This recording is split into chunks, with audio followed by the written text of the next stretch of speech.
ॐ जथाग्नेर्दहिका शक्ति रामकृष्णे स्थिता या सर्वविद्यास्वरूपां तं শারদাং প্রণমাম্যহম। নমস্কার, সত্যমঙ্গল ইউটিউব চ্যানেলের সমস্ত দর্শক এবং শ্রোতাদের জানাই সুস্বাগতম। আমরা আগের দুটি পর্বে আলোচনা করেছি শ্রী শ্রী চণ্ডীর আলোকে শ্রী শ্রী মা সারদা দেবী। আজকেও আমরা ওই প্রসঙ্গেই আলোচনা করব। শ্রী শ্রী চণ্ডীর স্তব মন্ত্রে বলা হয়েছে, ইয়া দেবী সর্বভূতেষু ক্ষান্তি রূপেণ সংস্থিতা। ক্ষান্তি শব্দের নানা অর্থ, ক্ষমা, তিতিক্ষা, সহিষ্ণুতা ইত্যাদি। শ্রীমার জীবনে ক্ষমা, তিতিক্ষা এবং সহিষ্ণুতা সবই ছিল অপরিসীম। দেবী চণ্ডীর এই সকল দৈবী গুণরাশি নিয়েই মানবী রূপিণী শ্রীমা চিরবিভাসিতা। জগদম্বার মানবী রূপের লীলায় লোকশিক্ষার জন্য এসব গুণের বিশেষ প্রয়োজন। ক্ষমা, তিতিক্ষা এবং সহিষ্ণুতা না থাকলে লৌকিক জীবন তথা আধ্যাত্মিক জীবন কোনোটাই পূর্ণ হতে পারে না। শ্রীমা সারদা হচ্ছেন গৃহী এবং সন্ন্যাসী নির্বিচারে সকলেরই আদর্শ ও দৃষ্টান্ত স্থাপনের জন্যই তাঁর এসব সাধনা।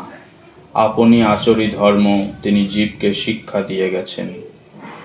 শ্রীমার অসাধারণ ক্ষমাগুণকে লক্ষ্য করে ভক্ত বলরাম বসু তাঁকে বলতেন ক্ষমারূপা তপস্বিনী। শ্রীমা ভাইদের পরিবার পরিজন এবং ভক্ত ও সাধুদের নিয়ে যে পরিবেশে থাকতেন তা ছিল খুবই জটিলতাপূর্ণ। নানা দিক থেকে নানা ঘাত প্রতিঘাত মানসিক বিক্ষেপ ঘটাত, কিন্তু শ্রীমা সর্বদাই ধীর প্রশান্ত ভাবটি বজায় রেখে সকলকে প্রসন্ন করেই চলতে পারতেন।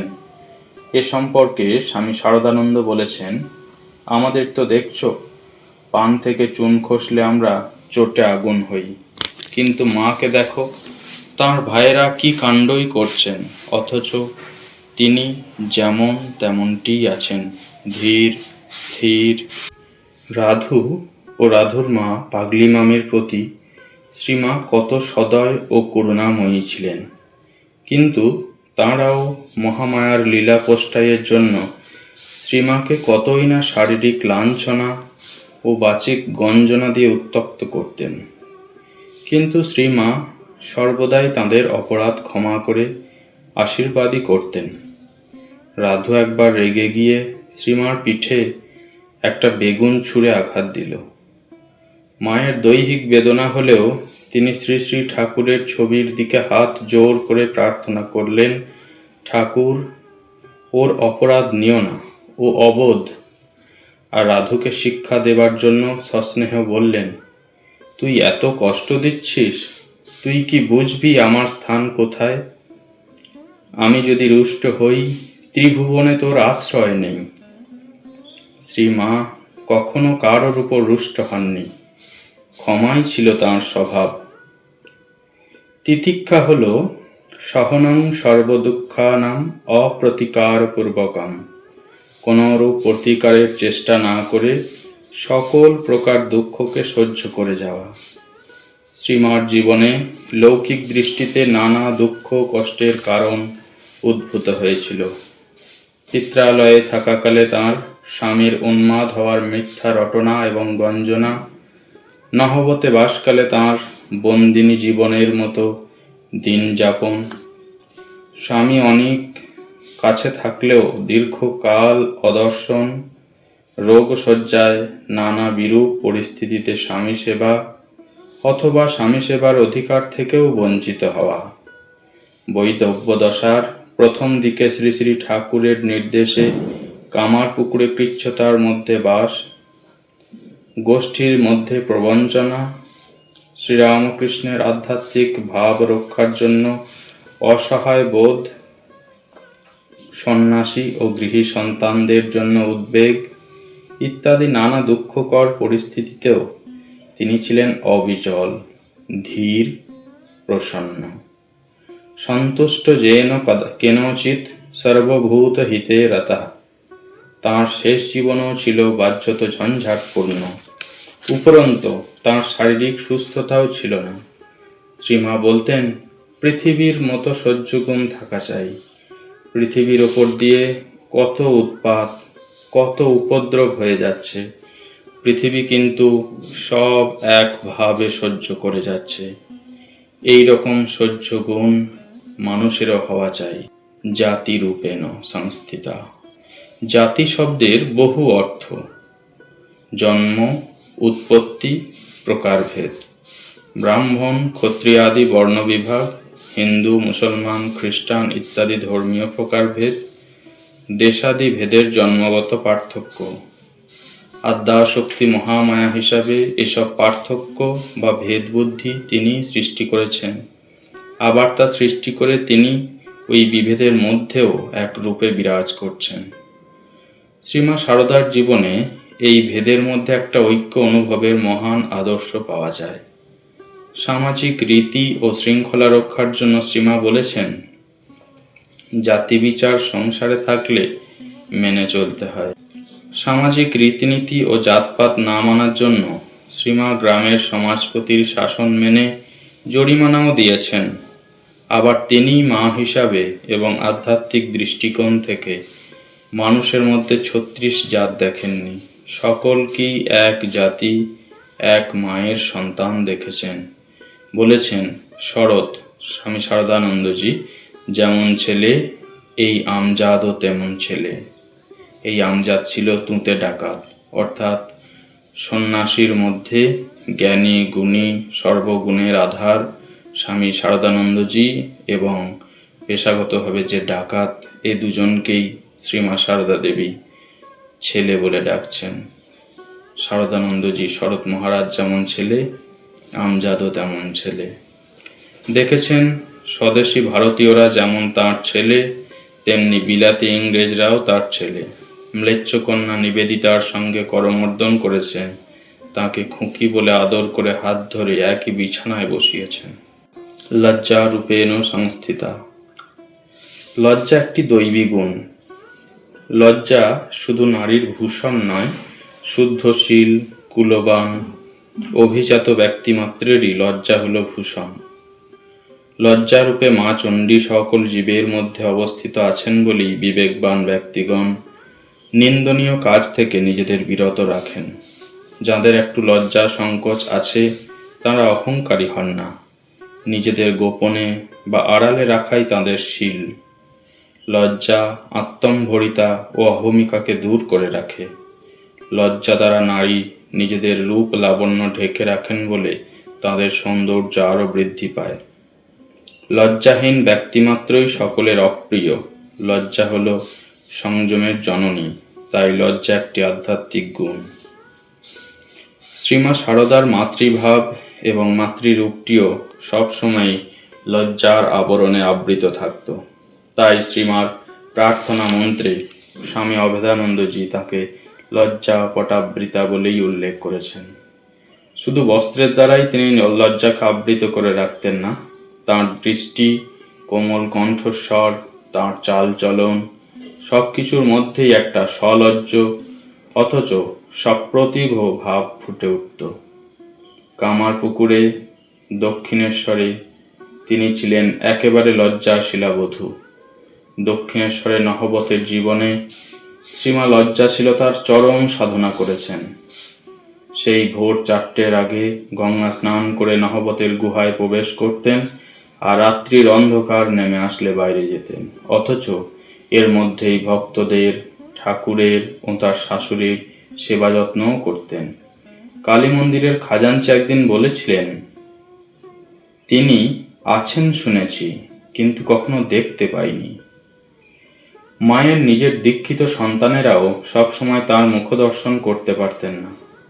নিজে চাদর মুড়ি দিয়ে মাত্র পায়ে পাতা দুখানা খোলা রেখে দর্শন দিতে বসতেন। ভক্তদের কোনো প্রশ্ন থাকলে গোলাপ মা বা অন্য কোনো সেবিকার মাধ্যমে তার জবাব দিতেন। রাধু, মাকুর মতো বালিকাদেরও হাঁটুর উপর কাপড় উঠলে বা চিৎকার করে চাঞ্চল্য প্রকাশ করলে ভর্ৎসনা করতেন এবং লজ্জাশীলা হতে উপদেশ দিতেন। রোগশয্যায় তাঁর মাথার কাপড় সরে যাওয়ায় তিনি সেবিকাকে ভর্ৎসনা করে বলেছিলেন, তোমরা এখনই এমন করছো? আমার মাথার কাপড় ঠিক করে দাওনি কেন? আমি কি মরে গেছি? ইত্যাদি। মা স্থল বিশেষে বলেছেন, লজ্জা, ঘৃণা, ভয় তিন থাকতে হয়। যার আছে ভয় তার হয় জয়, বিশেষ করে মেয়ে মানুষের। শ্রীমার একান্ত সেবক স্বামী শারদানন্দ উদ্বোধনে রোজ মাকে প্রণাম করতে আসলে শ্রীমা ঘোমটা টেনে বসতেন। স্বামী শারদানন্দজি মহারাজ অন্তরালে আক্ষেপ করে বলতেন, আমাকে যেন মনে করে শ্বশুর। বর্তমান নারী সমাজের নিকট শ্রীমার এই লজ্জা পটাবৃতা অথচ সপ্রতিভ ভাবটি বিশেষ শিক্ষণীয়। শান্তি রূপেণ সংস্থিতা। বিশ্বে শান্তি স্থাপনের জন্য শ্রীরামকৃষ্ণ ও শ্রীমা শারদার আবির্ভাব। শান্তি শব্দেরও বহু অর্থ, যথা উপশম, নিবৃত্তি, সর্বদুঃখ রাহিত্য, নির্বাণ বা মোক্ষ। কিভাবে জীবনে শান্তি লাভ করা যায় তা শ্রীমা নিজের জীবন দিয়ে দেখিয়ে গেছেন। বহু তাপিত জীব তাঁর করুণার স্পর্শ লাভ করে চির শান্তির অধিকারী হয়েছেন। অশান্তি দূর করে কিভাবে শান্তি লাভ করতে হয় এ সম্পর্কে শ্রীমার কয়েকটি উপদেশ স্মরণ করা যেতে পারে। রাত 3টের সময় উঠে আমার ওই দিকের উত্তরের বারান্দায় বসে জপ করুক না, দেখি কেমন মনে শান্তি না আসে। তা তো করবে না, কেবল অশান্তি অশান্তি। কিসের অশান্তি তোর? আমি তো মা। তখন অশান্তি কেমন জানতুম না। এই সংসারে সুখ দুঃখ ভালো মন্দ আছেই। যার যখন সময় ঠিক আসে ভোগও করিয়ে নেয়। মনে জোর করতে হয়, আর ঈশ্বরে মন রাখতে হয়। কেবল এমন অশান্তি অশান্তি এসব বলতে নেই। শান্তি লাভের উপায় কি, এই বিষয়ে শ্রীমার প্রসিদ্ধ অন্তিম উপদেশটি স্মরণ করা যেতে পারে। যদি শান্তি চাও, মা, কারোর দোষ দেখো না। দোষ দেখবে নিজের। জগৎকে আপনার করে নিতে শেখো। কেউ পর নয়। মা, জগৎ তোমার। শ্রদ্ধারূপেণ সংস্থিতা। শ্রীমা ছিলেন শ্রদ্ধার মূর্তি স্বরূপা। তাঁর সমগ্র জীবনটি ছিল একটি শ্রদ্ধার অর্ঘ্য স্বরূপ। তিনি তুচ্ছাতি তুচ্ছ বস্তুকে পর্যন্ত শ্রদ্ধা জানাতেন। ঝাঁটাটিকে পর্যন্ত সম্মান দিতেন। বলতেন, যার যা মান্যি তাকে সেটি দিতে হয়। ঝাঁটাটিকেও মান্যি করে রাখতে হয়। সামান্য কাজটিরও শ্রদ্ধার সহিত করতে হয়। তিনি সাধু ব্রহ্মচারীদের দেবের দুর্লভ ধন বলে শ্রদ্ধা করতেন। নিজ শিষ্যও যদি সন্ন্যাসী হয় তাকেও লোকগুরু বলে মান্য করতেন। ব্রাহ্মণ কন্যা রাধু মাকুদেরও বদ্যি, কায়স্থ, গুণবৃদ্ধ এবং বয়োবৃদ্ধদের প্রণাম করতে বলতেন। তীর্থ দর্শনে গেলে তীর্থ পাণ্ডাদের এবং গৃহে দেবদেবীর সাধারণ পূজারী ব্রাহ্মণকেও শ্রীমা শ্রদ্ধা ভরে প্রণাম ও সম্মান করতেন। কেউ হিতোপদেশ দিলে যতটুকু সম্ভব তা শ্রদ্ধার সঙ্গে মেনে নিতেন। কান্তিরূপেণ সংস্থিতা, লক্ষ্মীরূপেণ সংস্থিতা। কান্তি বহিঃসৌন্দর্য প্রকাশক দ্যুতি এবং লক্ষ্মীও সকল সৌন্দর্যের, সকল সম্পদের ও কল্যাণের দেবী। শ্রীমা শারদার মধ্যে এক দিব্য কান্তি ও মাতৃভাবের দ্যুতি সকলেই লক্ষ্য করে ধন্য হয়েছেন।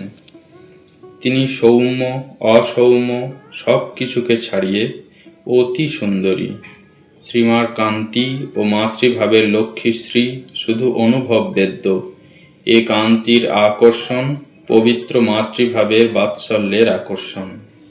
লক্ষ্মী হলেন বৈকুণ্ঠের অধীশ্বর, বিষ্ণুর শক্তি, নারায়ণের শক্তি। শ্রীমা চণ্ডীর ন্যায় স্বয়ং বিষ্ণুর মায়া এবং নারায়ণী শক্তি। শ্রী রামকৃষ্ণ জীবদ্দশাতে বারবার বলেছেন, ও আমার শক্তি। এই শক্তির লীলা কান্তিময়ী লক্ষ্মীর স্বরূপ। মাতৃভাবে শ্রীমা নিজেও কখনো কখনো স্বীকার করেছেন যে তিনি নিজেই মহামায়া, বৈকুণ্ঠের লক্ষ্মী। একবার নিজ মুখেই বলেছিলেন, মায়া বই কি? মায়া না হলে আমার এ দশা কেন? আমি বৈকুণ্ঠে নারায়ণের পাশে লক্ষ্মী হয়ে থাকতুম। দয়ারূপেণ সংস্থিতা। শ্রীমার দয়ারূপতার বিশ্লেষণ অপেক্ষা রাখে না। আদি অন্তহীন সর্বব্যাপিনী শক্তি দয়াতেই মানবী রূপ পরিগ্রহ করেছেন। মনুষ্য মাত্রেই তথা প্রতিটি ইতর প্রাণীতেও তাঁর দয়া ছিল। একটি বিড়ালকে গ্লাসের জল খেতে দেখে পাগলি মামি তাকে তাড়া করলে শ্রীমা মামিকে বিড়ালটিকে তাড়াতে নিষেধ করলেন।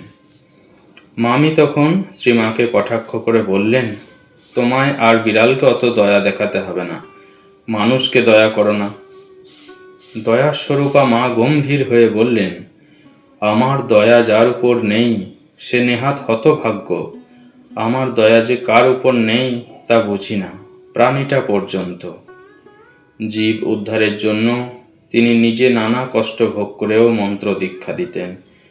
গুরুগিরি ব্যবসা বা নাম যশের জন্য নয়। এ প্রসঙ্গে তিনি বলতেন, দয়ায় মন্ত্র দিই, ছাড়ে না, কাঁদে, দেখে দয়া হয়, কৃপায় মন্ত্র দিই, নতুবা আমার কি লাভ? মন্ত্র দিলে তার পাপ গ্রহণ করতে হয়। ভাবি শরীরটা তো যাবেই, তবু এদের কল্যাণ হোক। তুষ্টিরূপেণ সংস্থিতা। শ্রীমা ছিলেন সন্তুষ্ট येन কেনচিৎ, সর্বাবস্থাতেই সদা সন্তুষ্টা। কত বিরুদ্ধ পরিবেশে তাঁকে চলতে হয়েছে, কিন্তু কোথাও কোনো অসন্তোষ ছিল না। শ্রী শ্রী ঠাকুরের দেহলীলা সংবরণের পর কামারপুকুরের জীবনযাত্রার কথা এখানে স্মরণ করা যেতে পারে। ভাইদের নিয়ে সংসার যাত্রা ছিল আরও কঠিনতর। সর্বদাই তাঁর মনে আনন্দের ঘট পূর্ণ হয়ে থাকত। তিনি বলতেন, সন্তোষের সমান ধন নেই, আর সহ্যের সমান গুণ নেই, যেখানে যেমন মানিয়ে নিতেন। মাতৃরূপেণ সংস্থিতা। শ্রীমা সারদার এই মাতৃরূপ লীলাই শ্রেষ্ঠ লীলা। মাতৃভাব প্রচারের জন্যই শ্রীরামকৃষ্ণ তাকে তাঁর লীলা সঙ্গিনী করেছিলেন। শ্রী শ্রী চণ্ডীর সর্বভাবের শেষ কথা হলো তিনি জগদম্বা, জগতের মা। শ্রীমা সারদার মাতৃভাবের মধ্যেই তাঁর অন্যান্য দিব্য ও মানবীয় ভাবরাশির পর্যবসান। শ্রী সারদা সম্পর্কেও শেষ কথা হলো তিনি মা, সকলের মা, সতের মা, অসতের মা, সকল প্রাণীর, ইতর জীবজন্তুরও তিনি মা। তিনি পাতানো মা নন, সত্যিকারের মা। মা চণ্ডীর চরিত্রে সমর নিষ্ঠুরতা থাকলেও তার আসল রূপ হলো চিত্তে কৃপা, মাতৃভাব। তাই সবাই তাকে মাতৃ সম্বোধন করেই শরণাগত হয়। কোনো সন্তান প্রসব না করেই শ্রীমা সারদা হয়েছিলেন বিশ্বজননী। এই যুগে তাঁর প্রদর্শিত মাতৃভাবের আদর্শেই মানব জীবন ধন্য ও পূর্ণ হবে। শ্রীমা সারদার চিরন্তন অভয়বাণী। যখন দুঃখ পাবে, আঘাত পাবে, বিফলতা আসবে, তখন নিশ্চিত যেন আমি তোমার সঙ্গে রয়েছি। ভয় পেও না, হতাশ হও না বাবা, আমি থাকতে তোমাদের ভয় কি? আমি তোমাদের মা, সত্যিকারের মা।